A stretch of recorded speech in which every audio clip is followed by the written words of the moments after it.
Olá, meus inscritos, como vocês estão? Já começa falando aqui nos comentários se você está bem, se você está mal, como você está. Hoje eu estou super bem, super feliz e tem uma palavra que Deus tem para mim assim, Ele tem me dado há muito tempo e há muito tempo eu tenho querido compartilhar essa palavra aqui com vocês. Só que para mim é uma palavra que Deus trabalhou comigo em duros anos, bastante anos mesmo.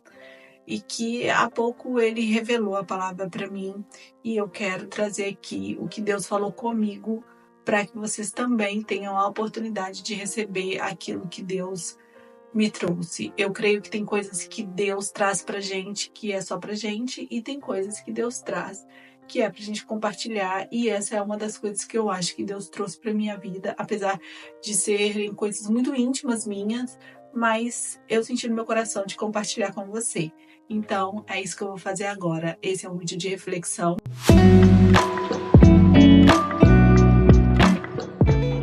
Para quem está aqui pela primeira vez, eu sou a Grazi.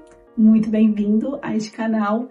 E para quem já me segue, deixa aí um like. Se você ainda não me segue, já se inscreve. Aqui eu compartilho coisas da minha vida, reflexões, o meu desenvolvimento agora no autoconhecimento, na verdade, na justiça, na palavra de Deus. E é isso que nós vamos compartilhar aqui hoje. Dito isso, vamos lá. O livro de Jó foi um livro que eu me recusei a ler por muitos anos. Quem me conhece já sabe a minha história. Eu perdi o meu primeiro marido, fiquei viúva e foi um tempo muito duro para mim. Quando as pessoas me perguntam assim, Grazi, o que a gente fala para uma pessoa que está em luto? A minha resposta é, não diga nada. Outra pessoa pode ter outra resposta, mas essa é a minha resposta, tá, gente? Não diga nada, apenas abrace a pessoa, fique do lado dela, mas não precisa dizer nada, porque nenhuma palavra que você disser, por melhor que ela seja, por mais linda que ela seja, não vai ajudar a pessoa naquele momento. Principalmente nos primeiros dias. Nos primeiros dias, eu acho, na minha experiência, os primeiros dias são os piores e são aonde as palavras boas e ruins doem mais na nossa alma. A nossa alma, ela fala dos nossos sentimentos, das nossas sensações, e é lá que dói. E qualquer palavra que você falar nesse momento, pela minha experiência, vai doer. E uma das palavras que eu recebi quando meu marido morreu, era uma pessoa muito amada, muito querida, não só por mim, mas por muitas pessoas. Era uma pessoa que contribuía com a sociedade. Era uma pessoa que estava defendendo uma tese de doutorado importante para a sociedade e que de repente se foi. Se foi num acidente de carro, trágico, morreu ali na hora e deixou para mim muita saudade, muitas perguntas, muitos questionamentos, muita raiva.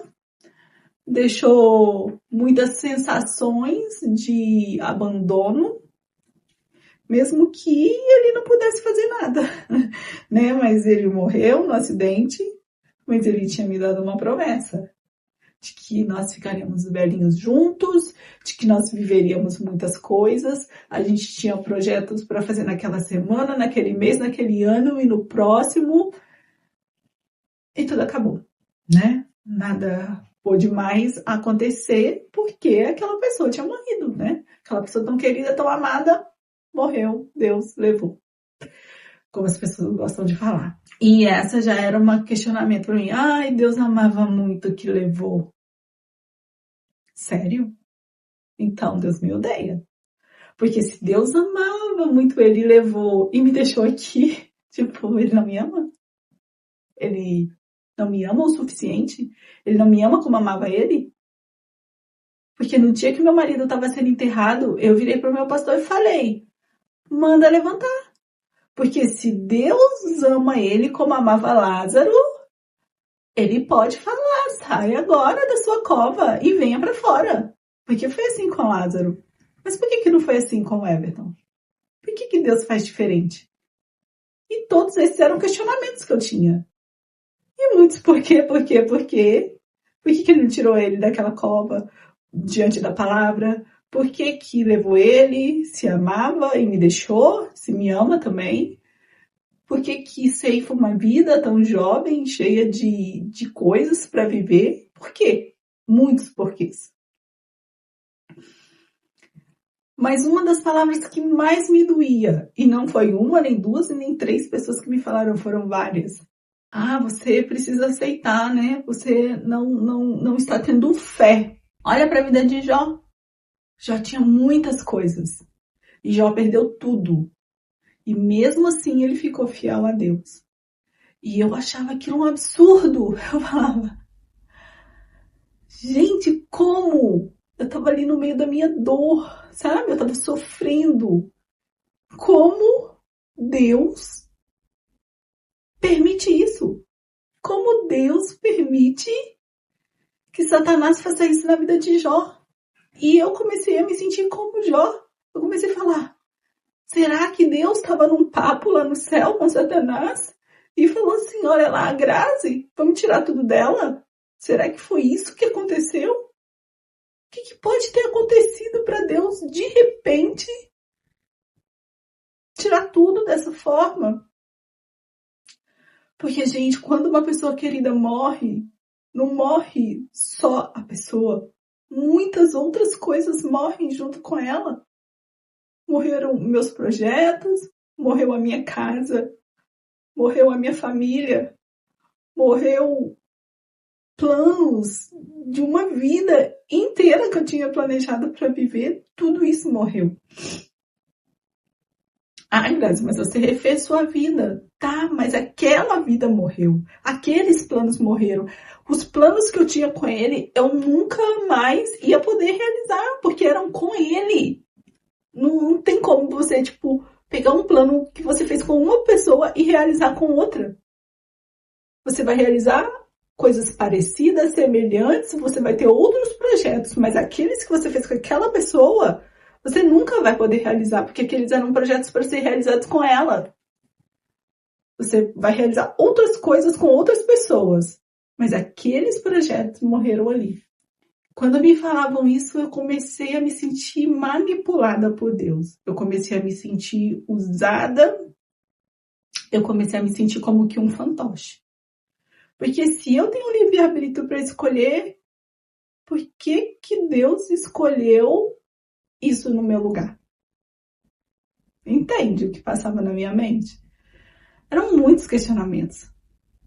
Eu não queria que Deus escolhesse uma coisa tão dura assim para mim. Se eu tenho livre-arbítrio, eu queria eu escolher. Eu queria eu escolher se eu quero sofrer ou não. Mas essa é uma parte que a gente não pode escolher. Porque não somos Deus e não temos ali o controle sobre a vida, né? Não podemos escolher se a gente vai viver ou morrer, ou se a pessoa que a gente ama vai viver ou morrer. Mas enfim, as pessoas me falavam sobre Jó, e cada vez que alguém me falava sobre Jó, me subia uma ira, uma raiva, e eu ficava com mais raiva ainda.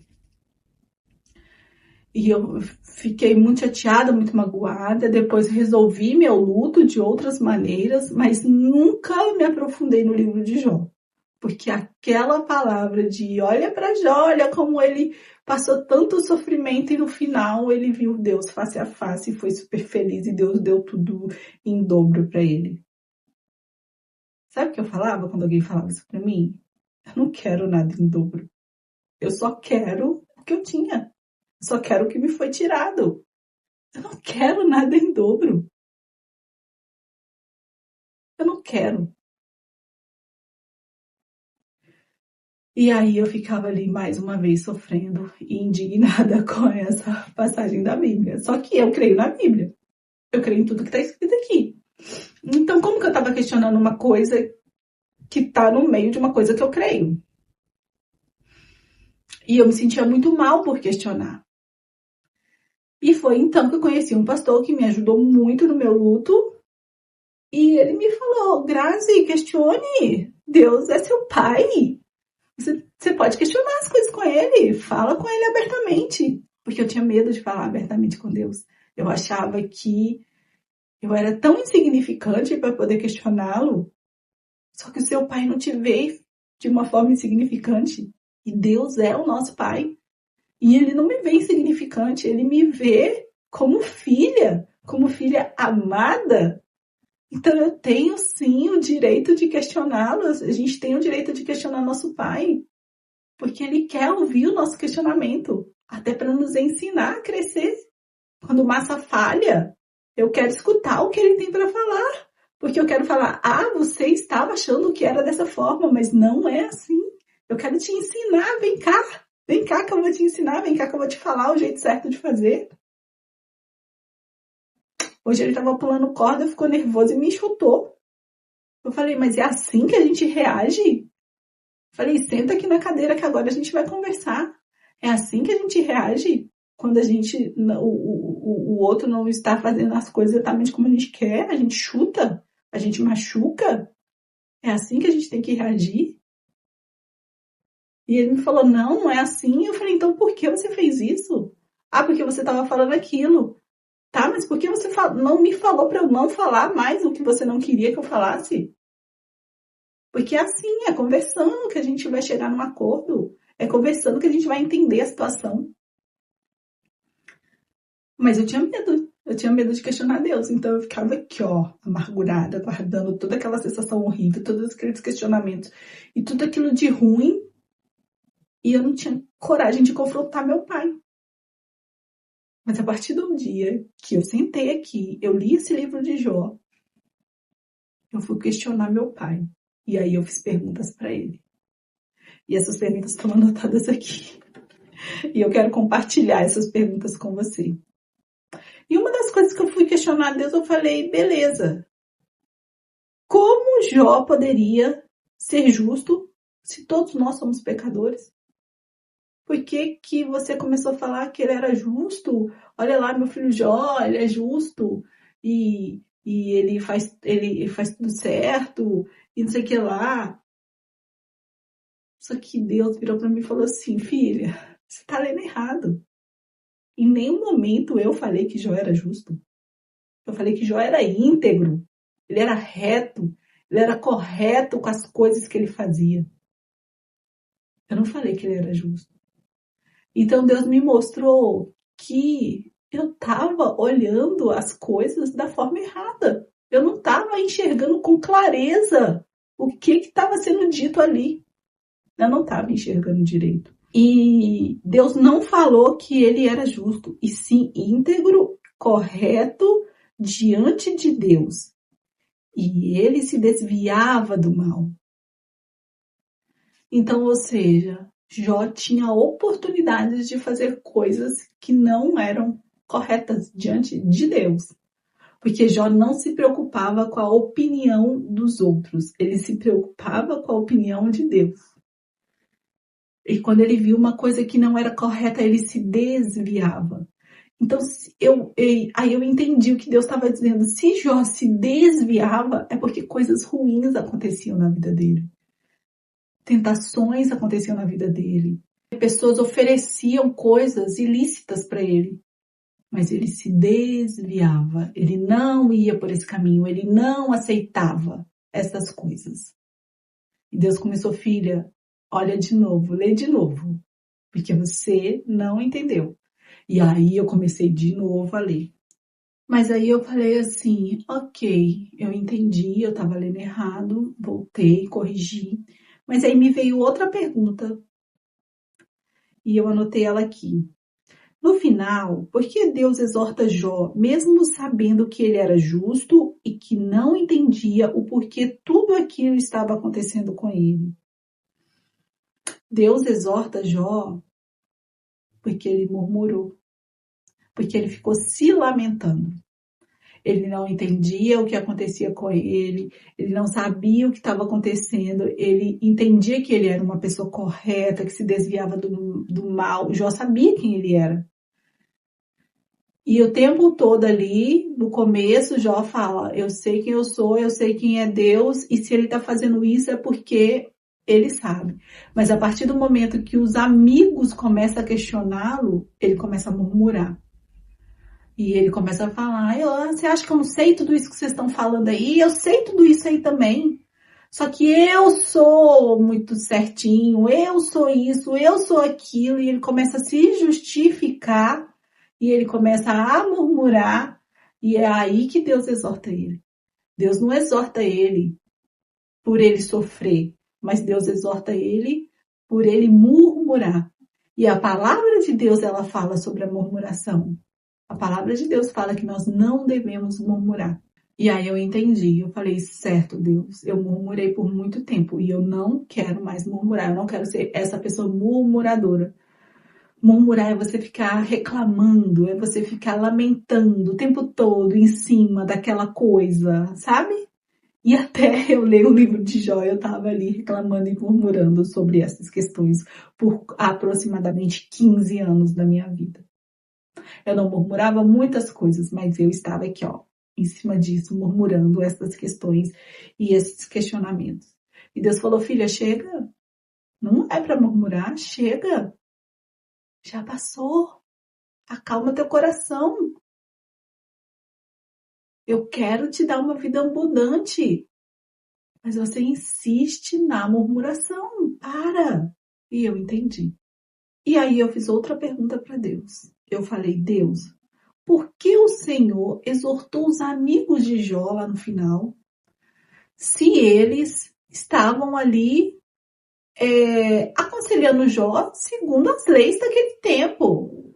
Porque naquele tempo, se você estava com uma doença, principalmente a lepra, que é o que Jó tinha, significava que você estava em pecado. Você tinha que se purificar.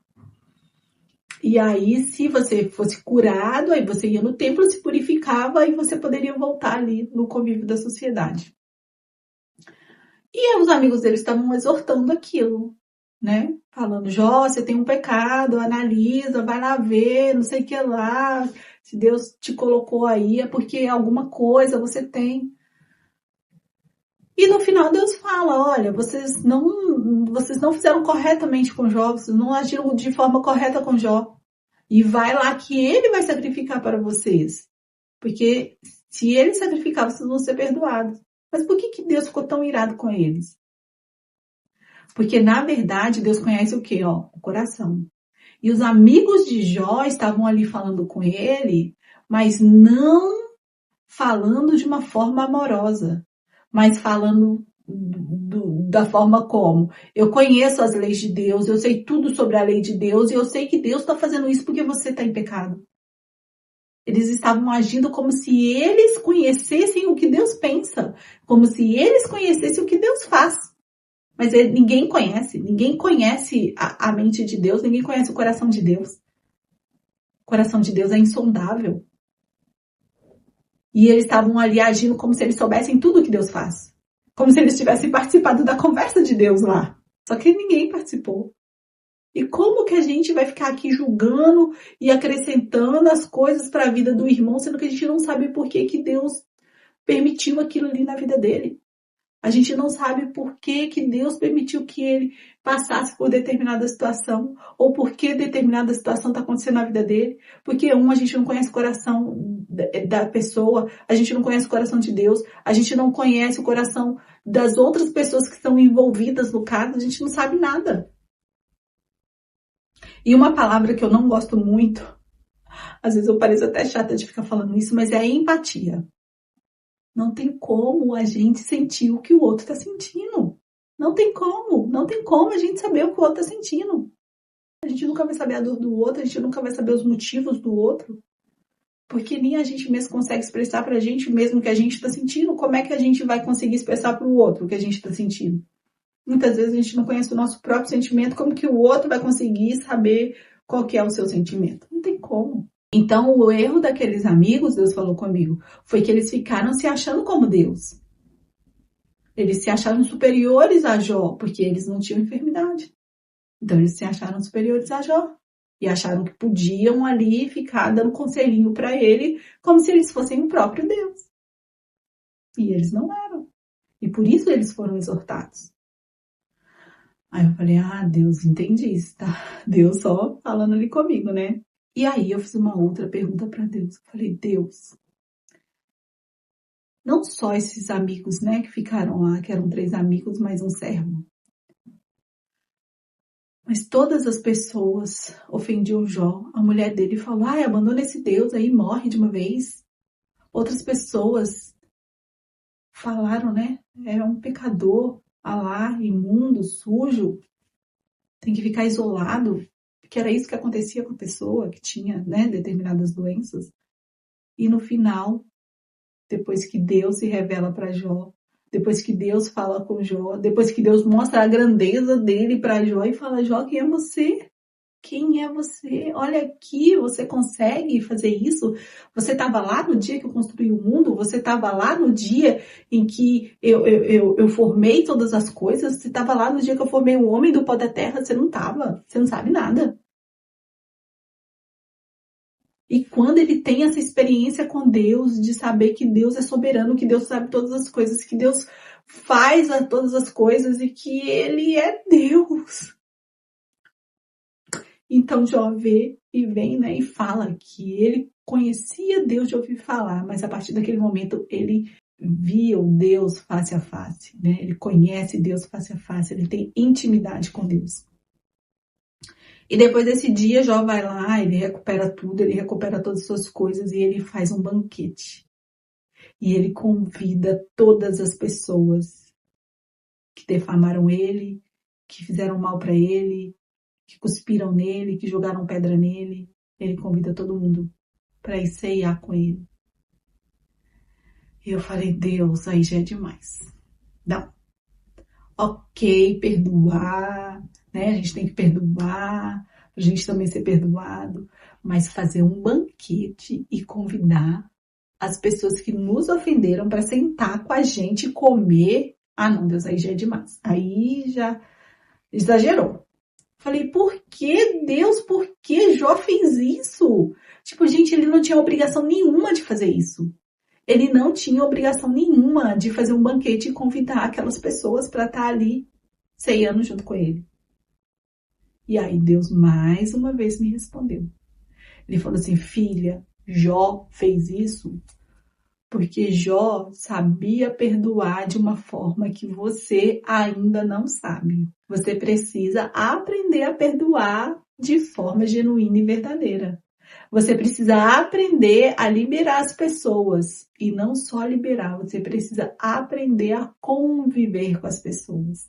Sem mágoa, sem dor, sem ira, sem sensação de vitimismo ou de vingança. Ah, já perdoei, mas que ela viva lá no canto dela e eu aqui no meu. Ah, eu já perdoei, mas lá no coração dá. Eu sei que a vida dela não vai dar certo, porque não sei o que lá, não. Tá entendendo? Não é, eu te perdoei. E se amanhã eu tiver a oportunidade de fazer uma refeição com você, eu vou fazer. Ai, não é fácil, é duro, hein? Essa palavra, essa foi uma das que mais, assim, pegou pra mim. Porque realmente, quando a gente é machucado, é difícil. É muito difícil. Mas se Deus quiser me dar a oportunidade ainda de sentar na mesa com as pessoas que já me machucaram, que eu sei quem são, que estão aqui dentro, que eu já perdoei, eu vou sentar com elas e eu vou fazer uma refeição com elas. Porque Jó me ensinou a fazer isso. O exemplo de Jó, Deus trouxe para mim me ensinar a fazer isso. E aí eu fiz uma outra pergunta para Deus. Deus, por que você não falou para Satanás as coisas que você falou para Jó? Por que você não evitou o sofrimento dele? Esse sofrimento foi desnecessário. Por que você não fez isso? Por que você não falou? Satanás, não importa se você não acredita que Jó é reto e íntegro. Não importa se você acha que só porque ele tem bens e riquezas ele está me servindo. Por que você não falou isso para ele? E Deus me respondeu também. Jesus, no Novo Testamento, ele é questionado. E as pessoas perguntam para ele assim: ah, por que esse cara nasceu cego? É o pecado dos pais, dos avós? Ou foi ele mesmo que pecou? Quem que pecou para que isso aí tivesse acontecido? Que era mais ou menos ali a mesma coisa de Jó. Se Jó estava doente, Jó pecou, então ele estava pagando os pecados dele. Então, se aquela pessoa era cega, nasceu cego, quem que pecou? Foi ele que pecou? Foi os pais? Foram os avós? Quem que é que pecou para que essa pessoa nascesse dessa forma? E Deus falou: nem os pais, nem os avós e nem ele pecou. Mas tem coisas que acontecem para que a glória de Deus seja manifesta. A gente não vai entender isso. Mas tem coisas que acontecem para que a glória de Deus seja manifesta. Eu falei, tá, Deus, mas eu sei que o Senhor é Deus, que o Senhor manifesta a sua glória como o Senhor quer, mas mesmo assim, né, eu gostaria que fosse diferente. Eu gostaria que essa conversa, tipo, o Senhor teria defendido ele. Mas eu tenho aprendido que uma coisa que Satanás tem é o direito de nos influenciar. Quando o pecado entrou através do homem, o homem deu essa legitimidade para ele. Então, de certa forma, ele tem esse direito de interferir nas nossas vidas. Só que nós também temos o direito de nos defender dele. E hoje nós temos uma coisa que é a mais linda que Deus já nos deu, que é um advogado justo e fiel, que é Jesus Cristo. Ele é nosso irmão, nós somos co-herdeiros com ele de todas as coisas de Deus, porque ele morreu na cruz em nosso favor, nos liberando de todos os nossos pecados. Então ele tirou a nossa culpa e transferiu para ele, mas com a cruz, mesmo Jesus tendo feito isso, ele ainda não tirou de Satanás o direito de mexer nas nossas vidas, se a gente permitir, obviamente. Então, Satanás, ele vai tentar nos tentar. Ele vai ficar ali, ó, como diz, né, cutucando a gente para ver se a gente cai nas armadilhas dele. Mas nós temos advogado que nos defende e nós temos um sangue derramado sobre nós que nos protege de toda essa maldade que Satanás pode querer lançar sobre as nossas vidas. Então Deus me mostrou, filha, não fique preocupada com essas coisas, porque você já é lavada com meu sangue. 2, Satanás pode te tentar? Pode, mas você pode resistir a ele. Como Jó, você pode desviar do mal. Como Jesus falou, resistir ao diabo e ele fugirá de vós. Nós podemos resistir dele e ele vai fugir de nós. E como a gente resiste o diabo? Lendo a Bíblia, aprendendo sobre ela e fazendo o que ela nos ensina. Eu fugia do livro de Jó. Fui ler, questionei, Deus falou, lê de novo, li de novo, fiz perguntas, Deus respondeu. Minhas perguntas acabaram? Não. Ainda vou ter muitas perguntas ao longo da minha vida para Deus, porque eu sou uma pessoa perguntadeira mesmo. Mas Deus me ensinou uma coisa. Esse livro aqui, ele é o manual das nossas vidas. Então, toda vez que a gente tiver dúvida, a gente precisa recorrer a ele. Não é, vou ler a Bíblia para eu me sentir melhor. Não. A gente precisa recorrer a ele, porque ele é o nosso manual. É ele que vai nos instruir, é ele que vai nos trazer a verdade. Eu não estou falando que a gente não tem que estudar outras coisas. Eu mesmo estudo, eu estou estudando autoconhecimento, eu estou me aprofundando ali no ser humano para entender mais. Mas isso e nem nada que o mundo pode oferecer de curso, de palestra, de amizade, de conselho, vai substituir a palavra de Deus.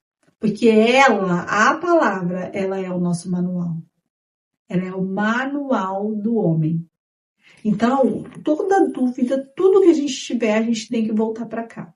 Deus me revelou, Deus falou comigo através da palavra dele, ele falou comigo através de voz audível, e eu tenho certeza que ele quer falar com você também. Então, dê oportunidade para Deus falar com você. Às vezes a gente fala muito, e no muito falar, a gente não consegue escutar. Mas acalma teu coração, dá oportunidade para Deus falar com você também, e deixa ele responder suas perguntas. Anote suas perguntas, anote. Porque no tempo certo, Deus vai revelar as respostas para você. E eu tenho certeza que as respostas vão trazer só não paz para o teu coração, mas também compreensão, entendimento e ensinamento de muitas coisas que Deus quer te ensinar. E Deus tem me ensinado. E do mesmo jeito Ele quer te ensinar também. Então, se você está passando por uma dificuldade, se você está com algum problema, não desista de buscar resposta. Não desista de questionar. Questione Deus. Fale com Ele o que você não está entendendo. Fale com Ele das suas dores. Fale com Ele que você está com raiva. Fala com Ele que você não aceita o que está acontecendo na sua vida. Porque só Ele vai ter a resposta para o que você precisa. Só Ele vai poder te responder por que a tua pessoa tão querida teve que ser levada. Ninguém mais vai poder te responder isso. Mas é só Ele que vai trazer essa paz para o seu coração. Se você está aí sofrendo, se você está com problema, se você está abafada, sem resposta, sem conseguir respirar direito de tanta raiva, fala para Deus. Ele é seu Pai e Ele quer te escutar. Como uma amiga fez comigo nos meus dias de luto. Eu tive uma amiga que compreendeu o que eu estava sentindo e fez a parte dela. E o que ela fazia? Ela ia para a casa da minha irmã, que eu estava lá, ela sentava no sofá, eu deitava no colo dela e chorava. E foram dias assim. E todos os dias ela foi lá. Ela não falou uma palavra. Ela não falou que ia ficar tudo bem. Ela não falou, Deus sabe todas as coisas. Ela não falava nada. Ela só levava um pacotinho de biscoito de polvilho para mim, sentava no sofá e me deixava chorar no colo dela. E depois ela ia embora. Deixa Deus ser esse amigo. Deita no colo dele. Chora. E para ele sim, faça perguntas, questione. Fale para ele que você está magoada. Porque ele vai te acalmar e ele vai te responder. Confia que ele tem toda a palavra que você precisa. Se você quiser conversar mais sobre isso, deixa nos comentários. Conta para mim o que você pode contar. Compartilha comigo o que está aí dentro do seu coração. Que Deus permite que você compartilhe. Continue aqui comigo, continue me seguindo, continue vendo meu conteúdo. Porque eu fico muito feliz de compartilhar a minha história com você. E eu espero de fundo do meu coração que a minha história faça diferença na sua história. Que nós possamos juntas chegar ao nosso destino, que é o céu. Até o próximo vídeo.